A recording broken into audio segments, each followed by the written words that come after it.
C'est vrai que moi je joue toujours entre la représentation, la figuration et l'abstraction.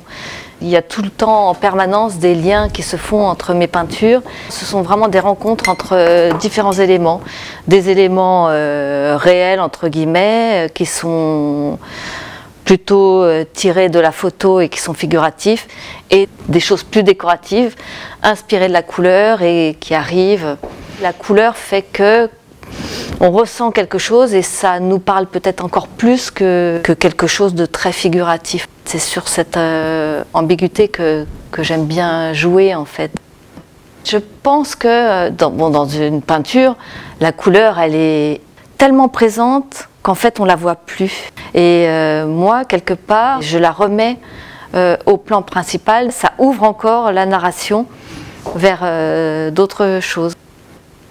Très souvent, je retravaille par rapport à des éléments que j'ai déjà faits. Et c'est comme une espèce de mise en abîme. La peinture d'en haut, elle a un côté intérieur et extérieur. C'est-à-dire que quand je la mets en rapport avec cette peinture du bas, ça pourrait me faire penser peut-être à un papier peint de l'intérieur de l'abri, par exemple, et les fleurs des champs à l'extérieur sur le verre de l'abri. Donc ça crée plein de rebondissements en fait. On crée soi-même des liens, le spectateur peut imaginer plein de choses, on rentre dans plein de mondes. Je trouve que tout est toujours un peu en mouvement, enfin rien n'est arrêté. J'ai jamais eu envie de montrer des choses figées. J'aime bien mélanger le passé, le contemporain, les choses petites, les choses grandes, des éléments plus lourds, d'autres plus légers. C'est les contrastes en fait qui sont intéressants. J'ai utilisé des peintures anciennes. Donc d'après la Vénus de Titien, il y a des indices imperceptibles et qui ouvrent pour moi la porte à une narration. Pendant longtemps, il n'y a eu que ces 3 peintures. Et puis un jour, ça a été le départ de ce travail sur la couleur où j'ai commencé à extraire la couleur et à nommer la couleur pour la faire réintervenir en tant que personnage principal quelque part, et on lit les couleurs et on lit les couleurs aussi de manière différente à droite. Donc en fait la couleur elle arrive sur tous les plans en fait, en tant qu'abstraction, en tant qu'émotion, et ça ramène en même temps au tableau. Mes intrigants, ce sont des éléments de couleur que j'ai sortis de la gamme. Je déplace les intrigants comme une migration en fait de ma peinture vers l'extérieur. En fait, je replace la couleur à l'intérieur de mes peintures et je déplace les intrigants à l'extérieur en fait. Dans la vidéo de Proust, il y a 600 couleurs, 659 couleurs du côté de chez Swann. Et là, ce sont vraiment des fragments des phrases de Proust.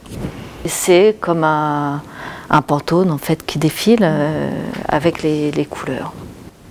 Côté contraste, ça s'appelle Le Chaperon rouge et en fait ça m'intéressait de montrer quelque chose d'assez photographique avec à droite un élément un peu plus sauvage en fait, un peu plus abstrait et qui raconte peut-être presque autant que cette image qui est complètement figurative. Il s'appelle Les facéties comme Chaperon rouge. On interroge l'une et l'autre peinture et l'une en rapport avec l'autre. Avec un côté un peu plus convenu à gauche, qui est quelque chose que l'on connaît, et avec quelque chose à droite de plus primitif en fait. Les têtes sont coupées, mais c'est pour montrer en fait comme le visage devient là, il devient presque comme un espace de sensation. Je trouve que le corps, quand on le voit seul et de manière un peu primitive comme ça, oui, on voit le mouvement, on voit des sensations, on voit presque plus la psychologie des gens d'une certaine manière ici, je trouve, que de l'autre côté. Enfin voilà. En général, les personnages, c'est vraiment un instant en fait. Je ne montre pas la personne en racontant qui elle est, si elle est heureuse, si elle n'est pas heureuse, voilà, ça ne m'intéresse pas en fait. C'est peut-être quelque chose de plus universel. Enfin, l'élément en soi qui est là, à un instant, et qui reste. Et donc voilà, donc ça c'est le parterre et le ciel. Et donc il y a le ciel au-dessus des personnages et à droite le parterre avec des intrigants qui arrivent. Ce trait blanc en haut est très important en fait. Et les personnages sont coupés.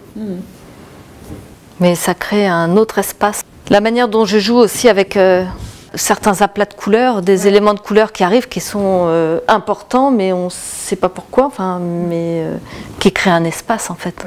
Ça, c'était vraiment la chose la plus importante, ce grand champ de roses, enfin de couleurs roses, dans lequel on pouvait presque se promener. Enfin, et il est un peu en perspective, il est là dans l'espace en fait. J'ai eu envie de mettre des éléments très perturbants. Ça donne un côté assez fort à cette peinture.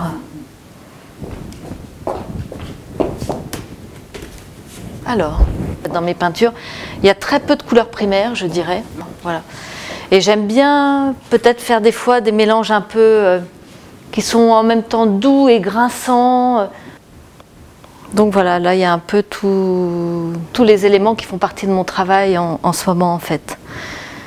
Avec des éléments plus photographiques, des éléments qui surgissent. Là ça pourrait être la mer, on ne sait pas très bien, enfin des intrigants, plus la couleur et son nom en fait.